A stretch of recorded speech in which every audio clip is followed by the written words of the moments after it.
Good morning, Zoomtopia. Good morning, everyone. The Walmart team is so excited to be here at Zoomtopia. My name is Sue Polishin, and I'm the Principal Program Manager of Global Voice Video Communications at Walmart.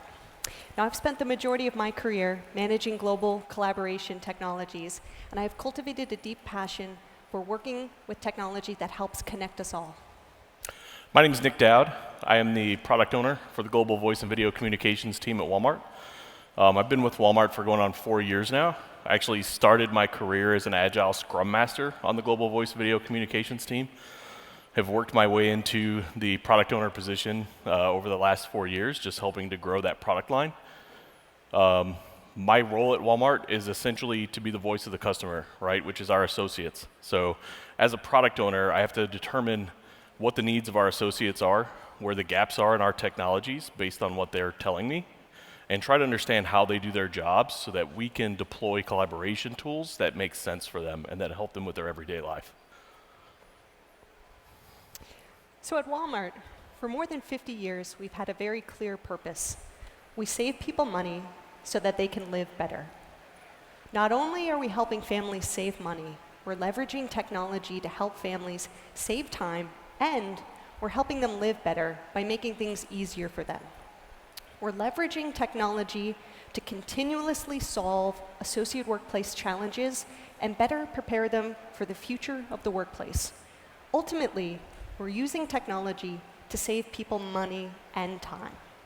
Today, we'll share more on our process for doing so when it comes to workplace collaboration.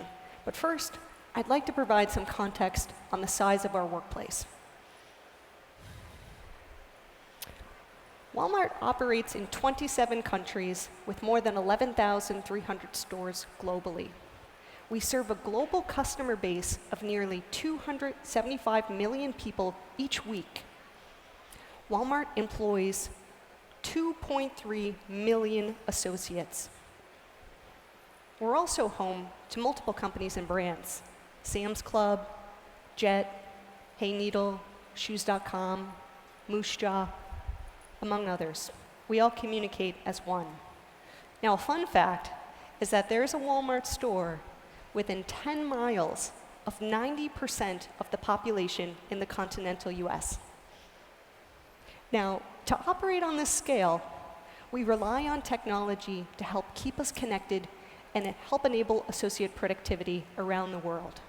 So what does our collaboration footprint look like? So before I talk about our technology, where we've been, where we're going, where we are now, I want to give you an idea of the scale and the footprint that we deal with and live with every day. So in the last year, we've collaborated 1 billion meeting minutes, over 6.2 million meetings, 37 million participants in those meetings. On a monthly basis, we average 70 million minutes of collaboration, 350,000 meetings every month, 2 million participants in those meetings every single month. We have 2,000 plus video-enabled conference rooms across our enterprise and 700 plus wireless sharing spaces. Now, a year ago, we were faced with some challenges. Our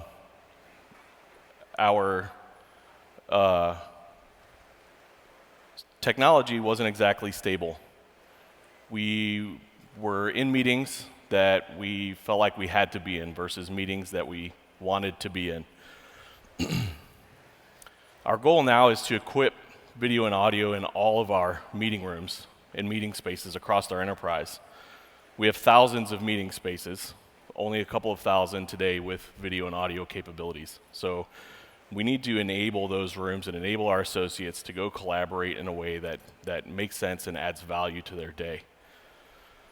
Not only is it important that we provide our associates with the right technology to stay connected, it's even more important that they know how to use it in order to improve their productivity.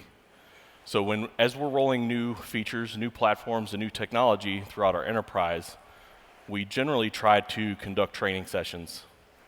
We'll conduct those training sessions many times, twice a day for weeks on end, depending on the impact of the change or the new technology. we will invite all of our associates to join into those sessions as the time makes sense for them, twice a day, every day for several weeks. And then we'll also conduct those training sessions for our international markets. And when we do that, we actually translate those training materials in language for those markets in order to make the best impact for them and to give them the best opportunity to leverage the new technology. So as we were facing those challenges last year, the primary challenges that we faced were, one, stability. We were faced with outages. Video and audio quality was never that great. And we just didn't see people leveraging it. And the meeting platform in general felt like something you had to do because that's how we do business, not necessarily something you wanted to do because it improved how you collaborated with your business partners. So as we were looking to solve that over the last year, our focus, number one, obviously was stability, right? We needed a platform that just worked. We needed something that our associates could use, and they knew it was going to work. The video quality was going to be exceptional. The audio quality was going to be exceptional. We needed it to be intuitive, right? So it's easy to use. If you want your customers to use something, the best way to do it is make it as easy as possible for them to use it. We needed it to be enjoyable to use. We didn't just want people to know how to use it and then use it because they had to use it. We wanted them to use it because they saw the value in it and they saw how it improved their collaboration across all of their meetings. And then we needed it to be available. We needed it to be mobile friendly. We needed it to be UX focused in every aspect, not only from a desktop client or a mobile client, but also from the physical meeting spaces. So we put a really heavy focus on being mobile first and being UX focused. And that's also allowed us to reduce a lot of our PSTN usage and therefore a lot of cost, which was just a residual effect of improving our overall collaboration platforms. Now, our associates expect the technology that they use at work to be just as simple, convenient, and personalized as what they use at home. Now, the challenge we face is that IT can no longer be this backroom operation that some may consider a roadblock to their productivity. People want options, and they want the ability to choose what works best for them. Our solution is providing simple, convenient, and personalized technology solutions. Simple in that associates are greeted with intuitive applications where there's no learning curve required. Natively, it's easy to use, and they can get started right away. We deploy convenient solutions so that applications can be used at any time, anywhere, from any device, all with that same experience and features. No longer do associates feel tethered to a desk to access the tools that they need to perform their best. Lastly, we focused on personalized experiences. Walmart is using data to tailor the experience for users as often as we can.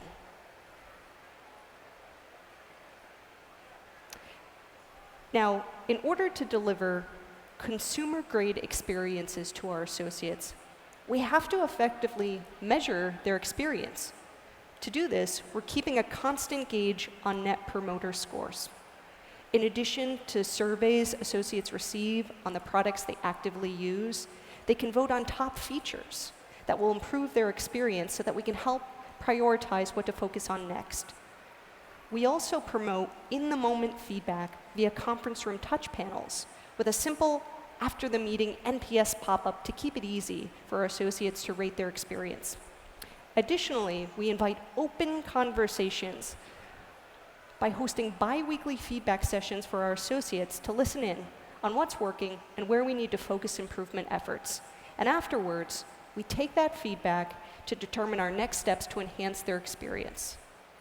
We realize that we ask a lot for a lot of feedback from our associates, and that providing feedback after every meeting just may not be possible for some users. So to simplify this year we rolled out a program called Feedback Fridays. This helped associates provide their thoughts and experiences on one day of the week.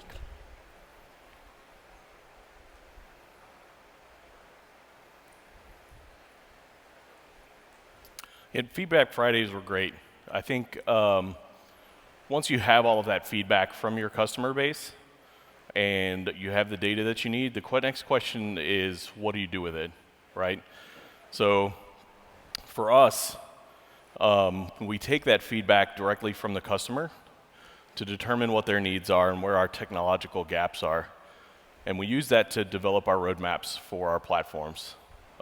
If we're not delivering on the needs of the customers, then what are we delivering, right? So we take that, we iterate against it, and we deliver as quickly as possible. And that's really the way we focus on developing a good quality collaboration platform for all of our associates. At Walmart in technology, we work with an agile mindset. We have a product owner, we have a scrum team, and we run in 2-week sprints. And we work to develop against the roadmap that comes directly from our associates' feedback. So we always work towards MVP. If you haven't heard of this, it's minimal viable product. And we take this approach in every new feature or technology that we deliver.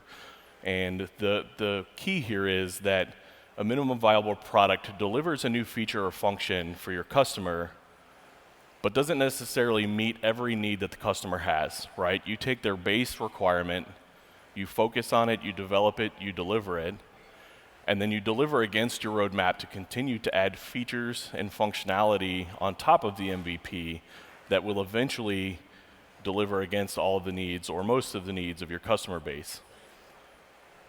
Now, I think a lot of the struggles that people have when delivering an MVP is that it requires a trust relationship between engineering and the customer base, and our associates. And that's not always a trust that's there, but it takes time to develop that. But when you don't have trust, what happens is you deliver an MVP, your customer base assumes you missed the mark. You didn't deliver to me everything that I need, and therefore what you just delivered to me doesn't make sense for our use case.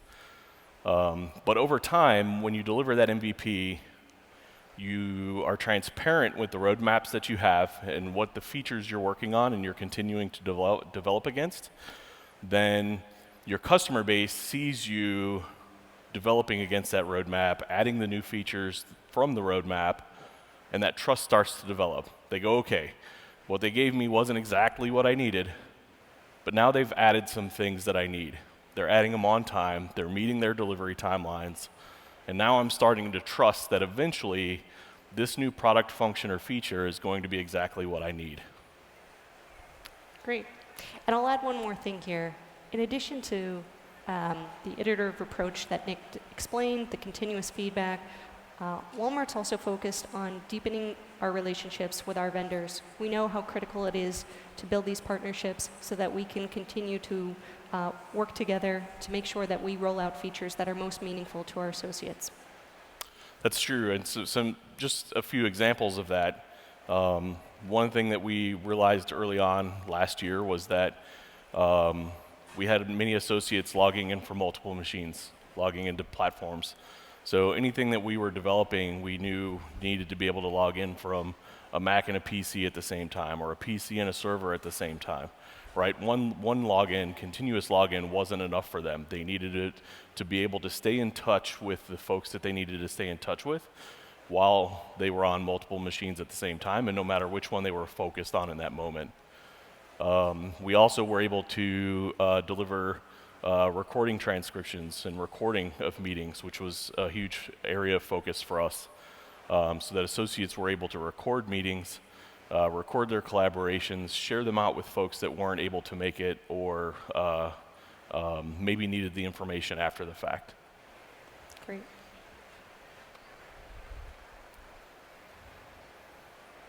So what's next? So what's next? What are we focused on now? So we talked about what our challenge was a year ago. We talked about how we focused on that challenge to help improve the overall meeting experience. So what's next for us? So our current focus right now, and you've probably heard this a lot this morning already, is AI-assisted meetings. How do we leverage AI to remove additional friction from the entire meeting experience? And friction is really the point that we're at right now, right? We're stable. We've got a UX-based platform. It's easy to use. Our customers enjoy using it. We've hit some of those milestones that we set forth a year ago to try to accomplish. So now it's how do we continue to remove the friction? And some of the areas that we're looking at there are AI-assisted meetings, right? We want to take the logistics out of meetings to allow associates to just focus on what they're in that meeting to focus on. So how do we improve the overall scheduling of meetings? How do we bring in AI transcription?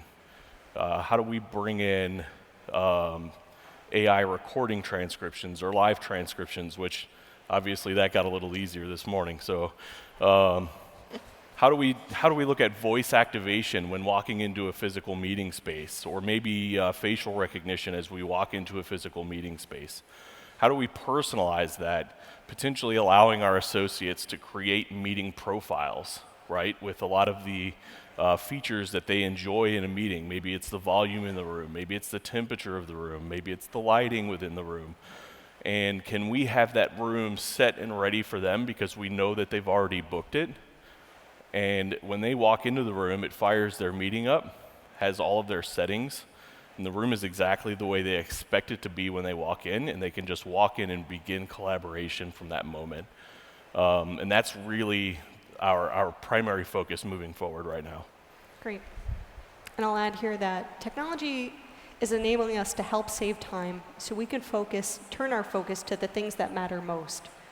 So as an example, we all know that everyone's days are filled with meetings. And not long ago, you really had to make the choice to find the time to attend at a particular date and time, or perhaps be out of the loop. However, with the advances in collaboration technology, some that we heard of today that we're really excited about, it will help our associates feel connected and in the know. Features like transcription, recording, and they can access the information they need to make informed and timely decisions. Now, as Nick mentioned, Walmart's also using AI, but in another example, we're also using it to nudge associate behavior and send key reminders that will provide value to our associates. For example, if I have a new associate starting today, I may receive a nudge or a reminder that I need to pick them up from new hire orientation. I may also receive another nudge to remind me to check in with them later that week.